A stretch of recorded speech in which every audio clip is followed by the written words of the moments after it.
not using it. Facebook is removing pro-nuclear energy content. And we see this story specifically talking about Will Sheckle and Dick Smith, who they've been getting these complaints. Specifically, Nuclear for Australia has received 44 complaints from supporters who have had posts taken down. This is just yesterday. Since when did Meta get into that realm? It's no longer is it okay. You're not allowed to demonize these green energy things, but now it's like saying, okay, well, what about this? It's net zero. And it's like, no, you can't do that. Yeah. It's like. Well, yeah, I mean, the unreliable power, wind and solar, it's never going to really get you to net zero. There are only two really practical ways to get you to net zero. And I'm not saying you should, honestly. I don't think you should. But nuclear, of course, doesn't have any carbon emissions. It gives you reliable baseload power over decades. The only other practical way to get to net zero, did you know that we export 200 million metric tons of thermal coal every year to Asia? We provide them with cheap, reliable energy, right? That's double the amount of energy we use every year. In Australia, I think we use 250 terawatts a year. So the only other way to get to net zero, other than nuclear, is to take the coal, half of it that goes to Asia, and you bring it right back into port, and then you got your net zero. Yeah. Yeah. I mean, the Climate Council, they complained in this particular article saying TikTok gave them a strike like us for integrity and authenticity for hitting out at the coalition's nuclear energy policy, basically taken. I mean, this is nuts, and they're completely skewing the debate. And it's like, well, who's funding you guys, basically? I just can't believe how weak our politicians have been on censorship. It really makes me aggressive. The article says 44 times content's been removed, but all of them were technical. The response from Meta is that there was a technical issue. Come on. How many grains of sand make a heap, as Tim will. I really don't think, Joel, just on that point where you mentioned about the government worried about censorship. I mean, we just talked about Tanya, PeopleSec before, who censored a text message for closing down a mine. She's showing no one. Why would she not close people who are opposing views? Selective enforcement is one of the primary weapons of the controllers, whoever they are, whoever actually runs the show, whoever actually runs the United States government. It's clearly not Joe Biden. The selective enforcement of laws is the power. Yeah, it makes me very homicidal because a lot of people on the right, they don't quite get it sometimes. They're like, let me give you an example. When 9/11 happened, the things that we have left over from that is a security state, which it wasn't that big. It didn't exist as big at that time. And that is everywhere now. So we have anti-terror specific units for the whole word terror is a relatively new term.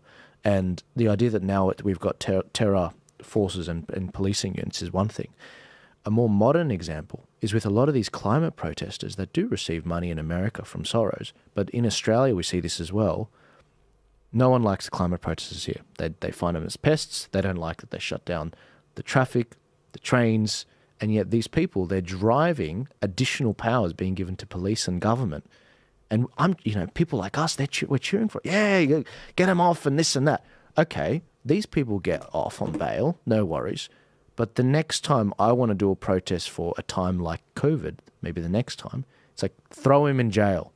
Preemptively as well. True, and that's you may not have needed to post about it. They just need to ask you about it, and in an interview, come to a reasonable conclusion that you would host a event that may obstruct essential infrastructure. So they sit you down, and the way the interview goes, it won't be optional for you. So you'll have to have the interview, right? And you can have legal counsel with you, but that legal counsel, as these are phrased, you will need to try and explain: are you intending to host an unauthorized gathering that will block essential infrastructure? And if you are, and if they reasonably believe that, they may be able to use powers to detain you preemptively. They have pre-crime laws here for essential infrastructure. I'll give you an example, not with the infrastructure, but with something else. During COVID, when I was in Sydney and I was in the western suburbs, there was a planned protest I was going to cover as a journalist in August 2021.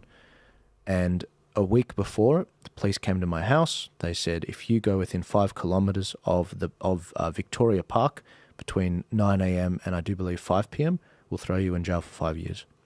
So that made its way naturally to George Christensen and Mark Latham, who were talking about it privately. And they were saying, you mean to tell me if I want Jammal to come to Parliament House during those times, which falls within the 5Ks, he'll be thrown in prison for 5 years? And George said to him, yeah, that's right. So we do have that stuff. And by the way, where did those laws come from? A police officer told me, he said they use these laws to stop often bikies and gangs from meeting at certain times for certain things. So we didn't speak up for their rights, and now it's being applied to a journalist.